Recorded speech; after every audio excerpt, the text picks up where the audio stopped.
Ay, nababasag oh. Chestnut, di ba? Susyon, chestnut. Pag napupukan ito, patay ka dito. Ganyan yung loob niya. Yan, yan, yan. Mainit. Tap. Wow! So, ngayon guys, ituturo ko sa inyo kung anong klaseng mani. Edible pala.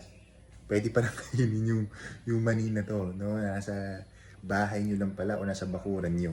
Samahan nyo kung paano siya pitasin, balatan, at saka lutuin. Bago natin makain. Kasi, ano naman, sa probinsya, kailangan pinaghihirapan muna natin yung kakainin natin, di ba? Puntahan natin yung puno na sinasabi ko sa inyo. Okay. Ay, di ko sabi ko sa inyo, malapit lang eh. O, di ba baka mamaya sa bakuran nyo lang to eh.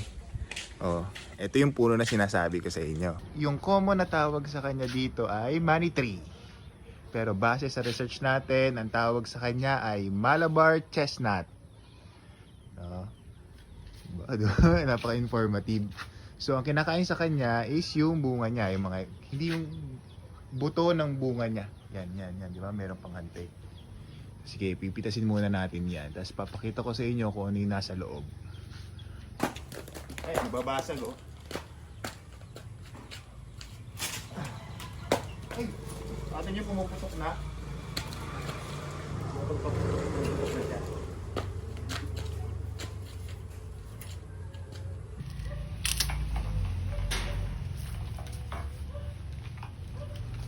Ayan. Yan. Ito. Okay, nakuha na natin lahat. Okay, so ngayon magpupulot na tayo ng mga nasungkit natin. Ito yung bunga ng money tree o Malabar chestnut, di ba? Susyon chestnut. So ngayon, hindi naman natin ito pwedeng lutuin na ganito. Aray. So, may gagawin pa tayo dito, babalatan pa natin, tapos kukunin natin yung bato. Kasi yung buto dito, buto nito, yun yung kinakain. Sige, tara. Kailangan pupukin muna siya para makuha yung buto. Kasi yung buto, yun yung nuts sa kanya. So, di ba? Napakaganda ng ano namin. Napakaganda ng pamukpok namin. Bato yan, bato. Pag napukpukan ito, patay ka dito. Pag napukpukin daliri mo nito, patay, no? Pero ito kasi maganda, mabigat. Although maganda rin naman, pwede naman martilyo, pero mas trip namin yung bato ni Justin eh. Okay? So sige, ito na naman siya, pupukpukin. Ang ginagawang teknika naman siya, ay, wala. Joke. Yan, pupuk lang. Kasi matigas talaga, matigas yung bunga niya. Yung balat, no? So yan. So, mabubuksan niyo siya. Yan, ako lang pa sa pukpuk eh. Yan. Yan. So, yan. Ganyan yung loob niya. Yan, yan, yan.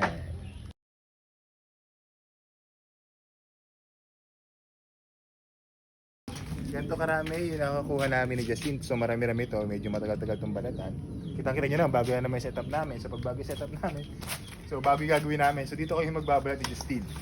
Okay, handa ka na ba? So mga ilang oras kaya natin ito babalatan? 10. Medyo matagal-tagal to. So i-timelapse lang namin para hindi kayo mainip. I-air fryer natin. I-air fryer natin itong nakuha natin. Yan, yan, yan. Okay.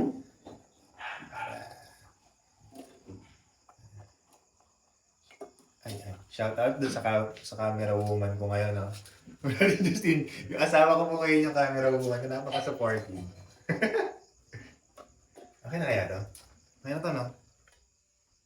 Ganyan mo na?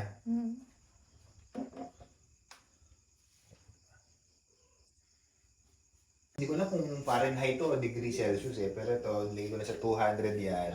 Tapos, nung nakaraan kasi, medyo kulang yung luto ko, kaya gagawin ko siya ngayong at least 18 minutes. Titignan lang natin, tapos i-adjust natin. No? So, hintayin na natin siya maluto. No? Okay. Yan, mukhang luto naman ah. Yan. Focus. So, luto na, mainit pa yan. So, gagawin na natin is, okay, taste test muna natin, taste test. Taste test, okay. So, tingnan natin kung malutong. Ito. Mainit. Sarap. Ano lasa niya? Lasa siyang cashew. Parang siyang kasoy. Pero iba eh. Wala siyang aftertaste. Masarap, masarap. Mara, oh. Tama. Yan na. Hindi na init. Wow! Di ba? Wow! Vlogger ka na din. Okay, di ba? Sarap? Okay? Okay? Okay! Wow! Approve saan ako. Ito pa? Kaya i-reviewin pa nga ni Daddy. Di ba? Gusto ng anak ko. Pihigan mo yun sa pagkain ha. So, it means lang na masarap talaga siya. O nga. Tingin pa daw. So, yung lasa niya para siyang kasoy. Pero parang mas masarap yung kasoy kasi wala siyang aftertaste eh. Kasulbo ko rin. Diba? Kaya kung merong puno sa inyo ng money tree, so alam niyo na gagawin niyo, pwede niyo lutuin yung bunga niya, yung buto. Pwede siyang gawin ganito, pwede siyang iprito. Pwede air fryer, pwede ibusa. Nasa inyo, parang kung paano niyo lutuin yung mani.